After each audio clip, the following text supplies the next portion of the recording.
Come on, let's sneak off on an adventure. But nobody else can know.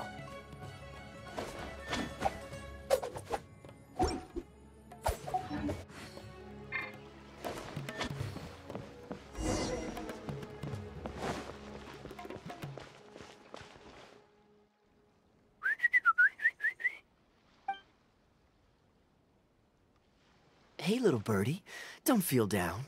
Come and perch on my shoulder. Don't be shy. I'll show you around town. Really? No wonder they never pay attention to me. Forget it. I probably shouldn't be anthropomorphizing them anyway. Haven't seen you in some time. To which one of the Animo Archon's winds do I owe the honor? Oh, is this your way of saying that you missed me? Since it wasn't meant to be with this little birdie, I'd better leave it alone. Let's take a walk, shall we?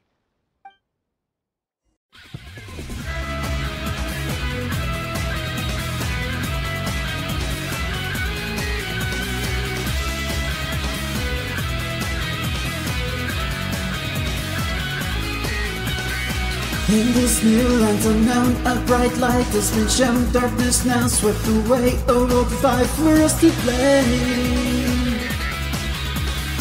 Upon scorched barren land, we see scars in the sand. In any conflict, I'll dive, face it on, risking my life.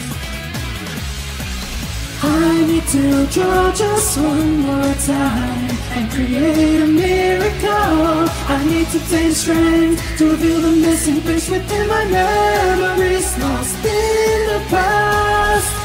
If I follow my own heart, I can banish the shadows, search within and release a soul that's prepared. Feel the pressure now rise, burning spores are seen in his eyes. And my soul of darkened lights overlap, become a light. Move towards the unknown where our destiny lies. It will all become clear with these passion burning eyes.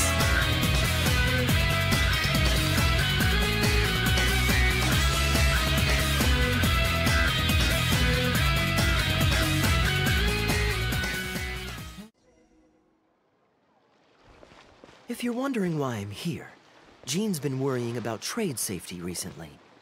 I discovered this when I unwittingly burst into her office to save the day. Another job involving long-distance travel falls to me. I suppose it's my own fault for having such a strong sense of duty.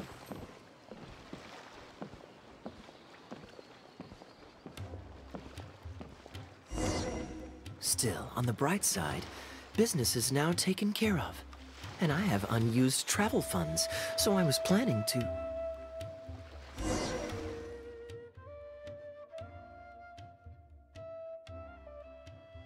Gundafar, we are in the middle of a war. Your place is at the front lines by my son's side. Pray tell, what provokes your unwarranted return to the palace? A matter of utmost importance, Your Majesty, such that I must personally report it to you. Huh. Outdoor theater. Looks fun.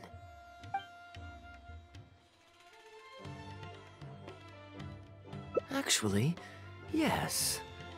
I saw some guards do a musical performance when I was traveling with their caravan in Sumeru. They were desert dwellers. So are these actors. And I think I actually recognize one of them. Come on, let's go watch.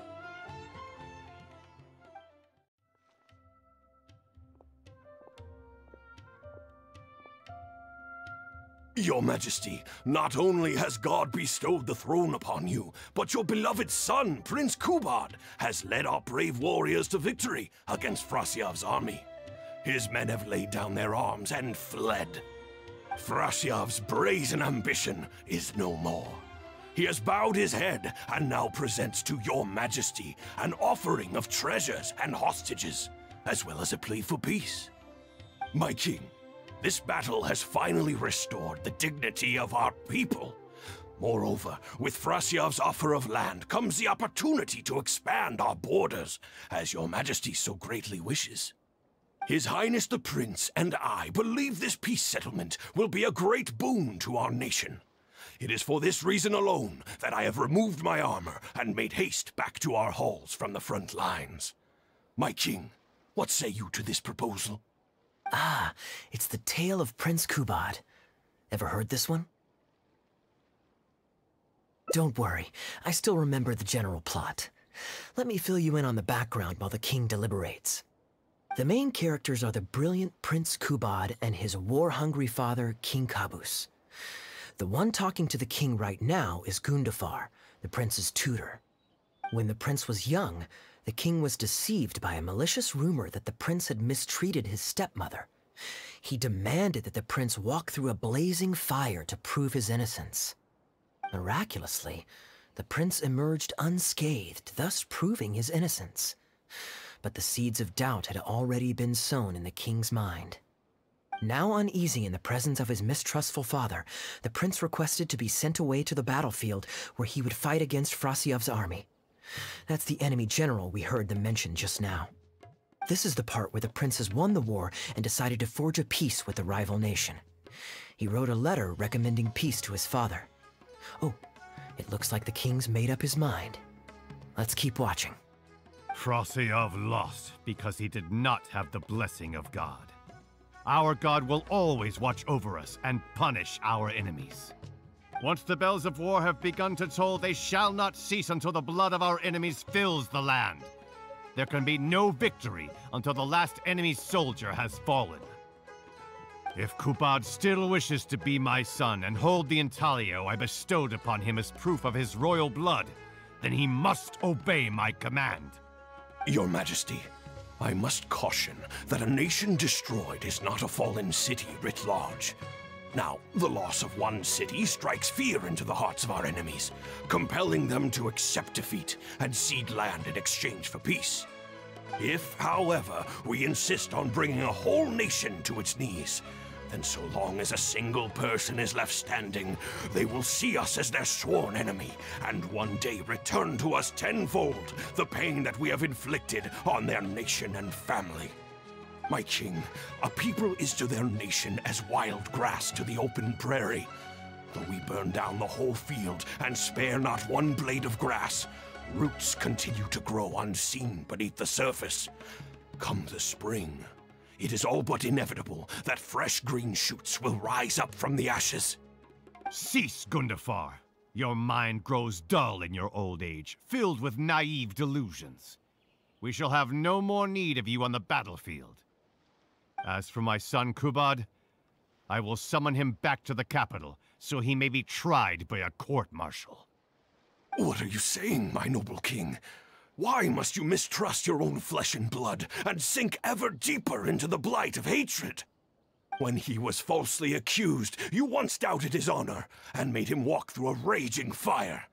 Did he not prove himself worthy by emerging unharmed from the flames? Now you would turn me away, when I seek only to provide the wisdom of counsel. What is the justification for this? The justification is that my word, not yours, is the law of the land. Cease and be gone, Gundafar, so you may spend the rest of your days with your wife.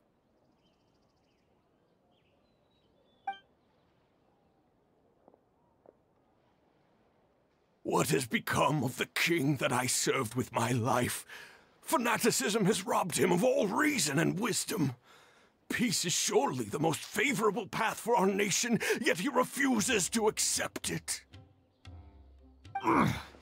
I must think of a way to seize control of the army back from the hands of my wayward son, that they might continue the fight to the end. Perhaps the first task should be this. I shall send a loyal contingent of warriors to eliminate Frasiev and the hostages he has sent to our palace.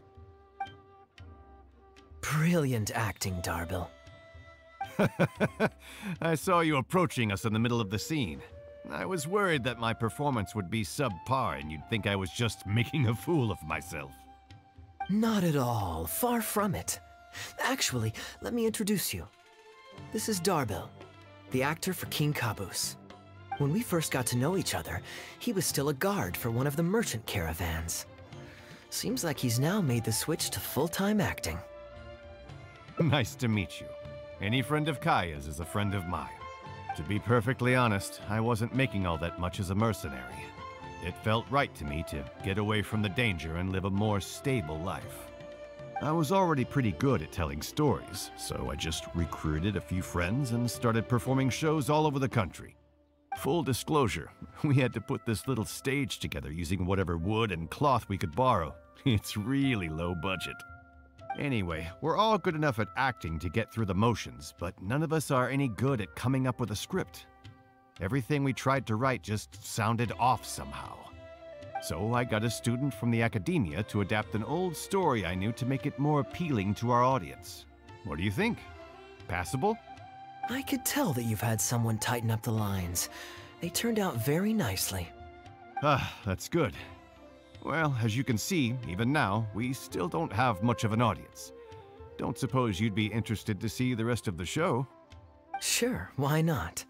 I don't have anything pressing lined up. And I don't think the Traveler does either. Tickets for 2, please. How much would that be?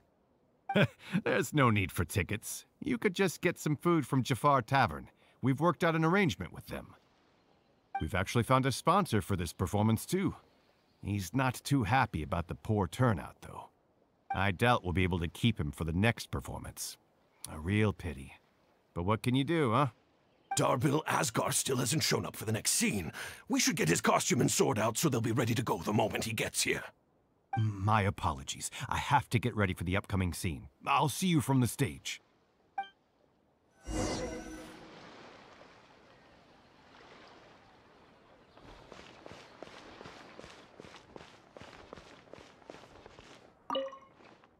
Would you two like to order some food? What can I get you? If you're looking for recommendations, today's special is the tandoori roast chicken. Ah, bear with us a moment. We're just going to take a look at the menu.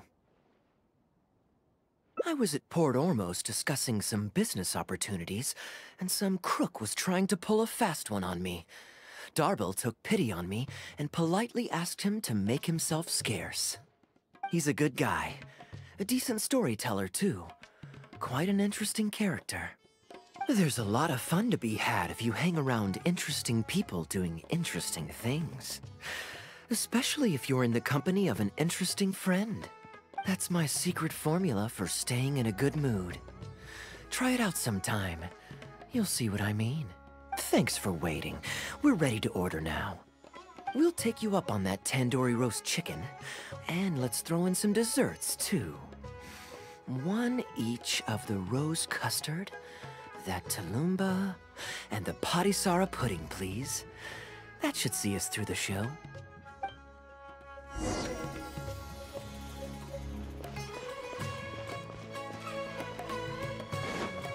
Your food's on the way.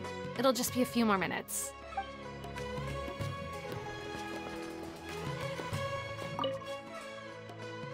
We've got good seats, close to the stage, but also not too crowded. We can watch the show as we eat. If I remember correctly, the next scene should focus on the prince. But I won't spoil it for you. You have to experience it for yourself. You could say that. It's always stayed with me because it's hammered home a cruel but realistic truth. People do not choose where and when to be born, yet the circumstances of their birth define the choices that they will have for the rest of their life. Here you are. The check's on the table, too. Just call me over when you're ready to settle up. No need. I'll pay up front. Here. Keep the change. Thank you, sir. Oh, but this is too generous. Call it a token of my gratitude for the excellent service. The food all smells wonderful, too, so please pass my compliments to the chef. Thank you so much, sir. Let's dig in, traveler. Hey, Kaeya. I'm so sorry, but the actor who plays the prince has run into some difficulties and won't be able to make it. We can't do the rest of the show without him, so I'm really, really sorry, but we'll have to call the show right here.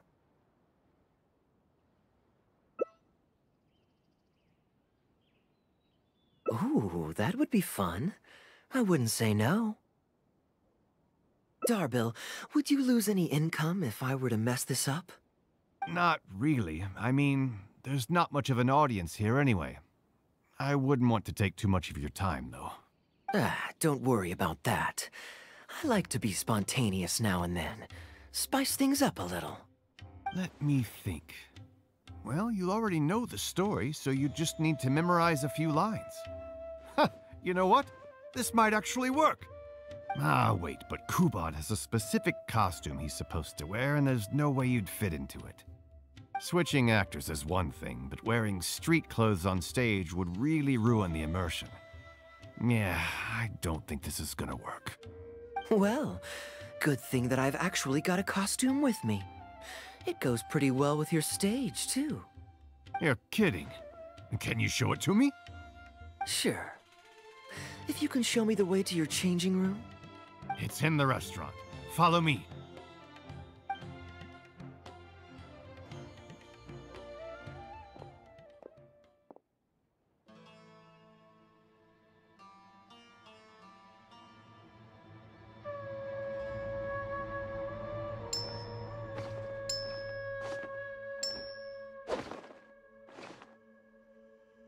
Gotta say, I think I actually look pretty dapper in this.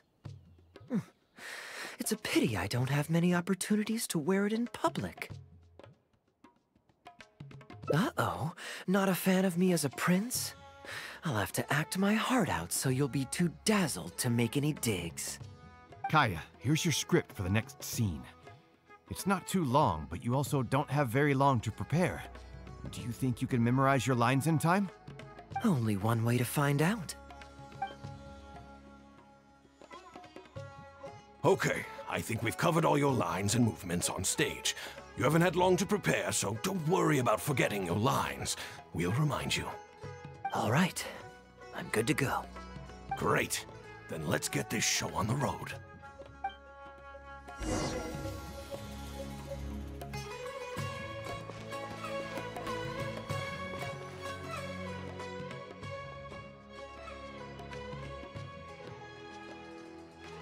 General Qubad, son of Kabus, the fate of this battle is clear. I beg you, please spare my few remaining men. They no longer have the strength to fight back. Frasyav, though you now lead only the husk of a once mighty army, I have no desire to crush your dignity. Even your most savage warriors have no desire to see further bloodshed, and none among your ranks have opposed these peace talks. Nevertheless, I must hear it from you one final time. General Frasyav, do you agree to sign a treaty in good faith and commit from this day forth to peace between our nations? With my army in ruins, I am in no position to do otherwise, but on this, I give you my word. Yes, let us end our hostilities and send our surviving men home to their families. We share the desire to lay down our arms for good and liberate our hearts from the dirge of hatred. Then as God above is our witness, by the authority vested in me by this intaglio of King Kabus, I hereby declare that I will spare your hostages and what remains of your army. May peace be restored to this land, and may these fields of war become a place where crops grow aplenty. My tutor, Gundafar, has already made haste to my father, the king, with the recommendation of a truce. It is my sincere hope that he will see that peace as a path to prosperity and grant me his blessing. Prince Qubad, your name is renowned throughout your land and ours. I will place my hope in your words. One will find on a battlefield no master of ceremonies, nor the paper on which a treaty may be signed. In their absence, let us raise our weapons and swear an oath. I, Qubad, son of Kabus, hereby pledge protection to you and all of your kin. May the oceans be stained red with my blood if I am ever to renounce this oath. Wow, your friend is so dreamy. He's not a real prince by any chance, is he? Hey, Rishana, you don't want to miss this. The good-looking guy who left that huge tip is acting on stage with Darbel's troupe. Darbel's one lucky man.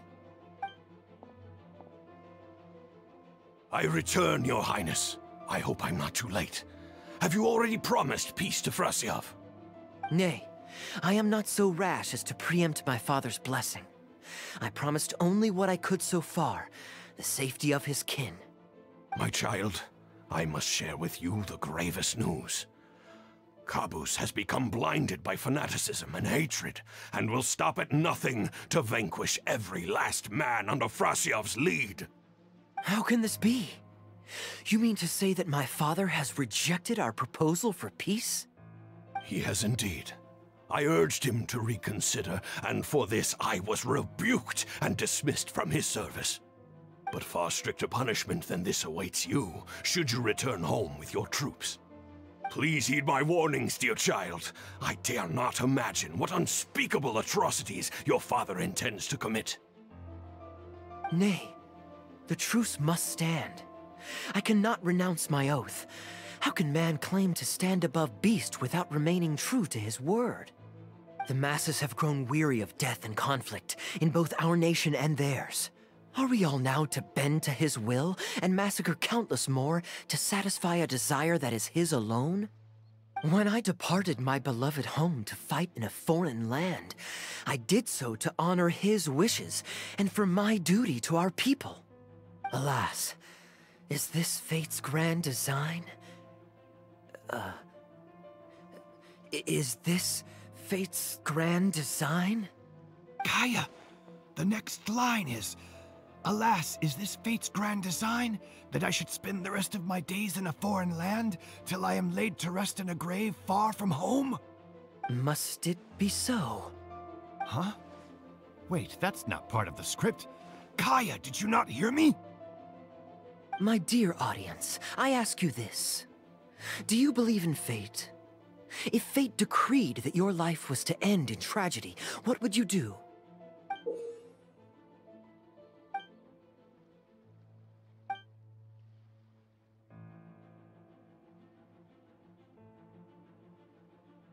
Oh? Then so must it be. Yes, so must it be. I shall discard this intaglio and rid myself of the shackles of fate. Wait, but that's not... My dear prince, do you intend to betray your father and abandon your heritage? Fate means to send the machinations of war to every corner of the land, to fan the flames of conflict till they engulf the entire world. Fate would see my sword tainted with the blood of innocence, that the bright banner of my homeland might fly in every nation known to mankind. But I shall not bow to the will of fate. I am no pawn in heaven's plan. Bravo! Where did this guy come from? Is he one of the new hires? Hey, shut up! Stop interrupting. I, Qubad, will spend the rest of my days in a foreign land, till I breathe my last in a place far from home. Oh, at least he brought it back in the end. Prince Qubad, my child, there is no need to be rash. Please bring at least your fortune and the retainers who will always be loyal to you. Gundafar, my dear mentor, you have always been like a father to me. It brings me only anguish to bid you farewell. But I must walk this path, or freedom dies by my hand. Goodbye, my tribe and kin. Farewell, sweet land of my birth. Goodbye, my child.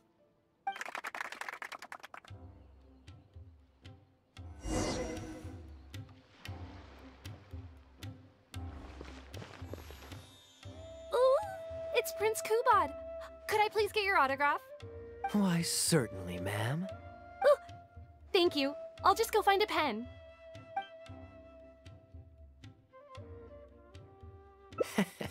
Feeling more like a fan now? Acting is quite fun. If there ever came a day when I left the Knights of Favonius, I think I might go into acting full-time. Dabu, could you introduce me to this young man? My apologies, Master Toos. I somehow missed you in the crowd earlier.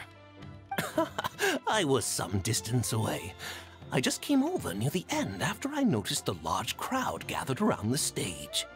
The performance was outstanding across the board. I knew that the poor turnout over the past few days was just bad luck. It was only ever a matter of time before you hit it big. The improvised section was particularly good. I think you could include some improvisation as a staple in future performances. As for the prop he threw, no need to get it back. It's fairly cheap anyway. Thank you, sir. And a big thanks also to our wonderful prince. Had Kaeya not agreed to fill in, we might have disbanded right on the spot. Kaeya, was it? Well, young man, I must say you've made quite the impression on me. My caravan is always loaded with the finest food and wines. You're welcome to visit at any time. Thank you for the invite, sir, but I'm afraid I've reached the end of my time at Sumeru. I'm sure that my friends and family in Mondstadt must be missing me terribly. Well then, consider it an open invitation. Once you've been bitten by the travel bug, my friend, you'll be getting itchy feet again before too long. My door is always open. If you're ever interested, please ask Darbil to reach out to me. Darbil, we can continue discussions on the sponsorship once you've wrapped up today's show. I'm going back to the inn. Thank you so much, Master Toos. I'll see you shortly. Seriously, Kaeya, thank you for bailing me out again. You're a good guy. May the gods bless you. You know, you should stay for a few more days. I owe you a meal at the very least. Darbil, Asgar is back. He lost track of time playing Genius Invocation TCG. You've got to sort him out. Genius Invocation again? Ah, that does it. That kid's not getting away with it this time. Please excuse me, Kaeya. I will be right back.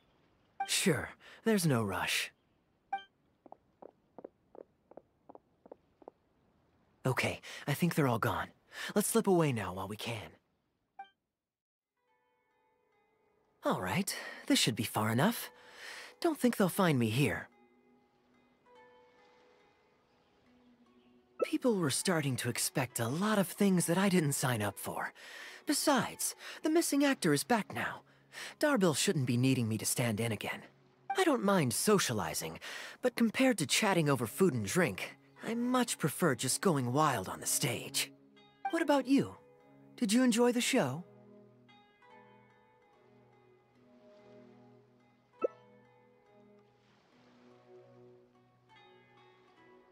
Oh? I was expecting a lengthier critique, but you've thrown the question right back at me. Sneaky. All right, I'll rise to your challenge. Let me think. All the world's a stage, and all the people merely players. Does that answer your question?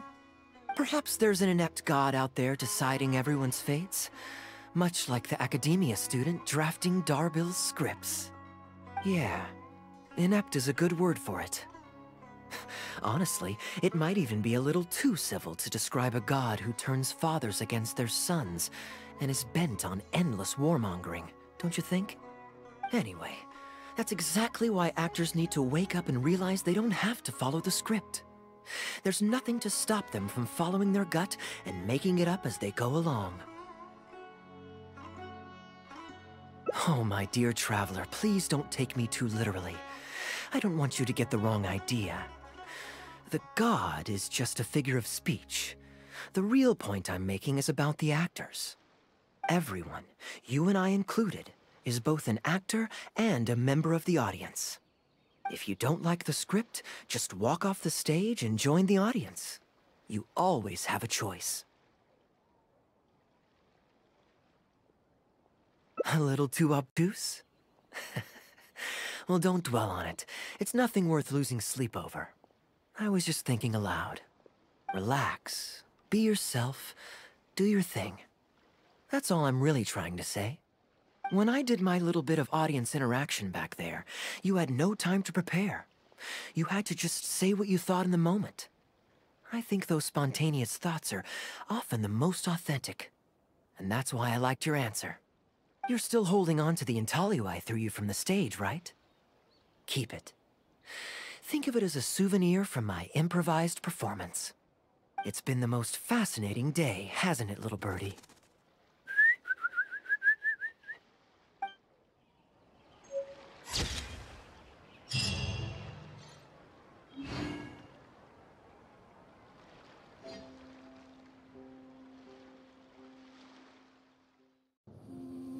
His nature is obscure, his fate a mystery, and his speech a vexing tapestry woven of both fact and fiction.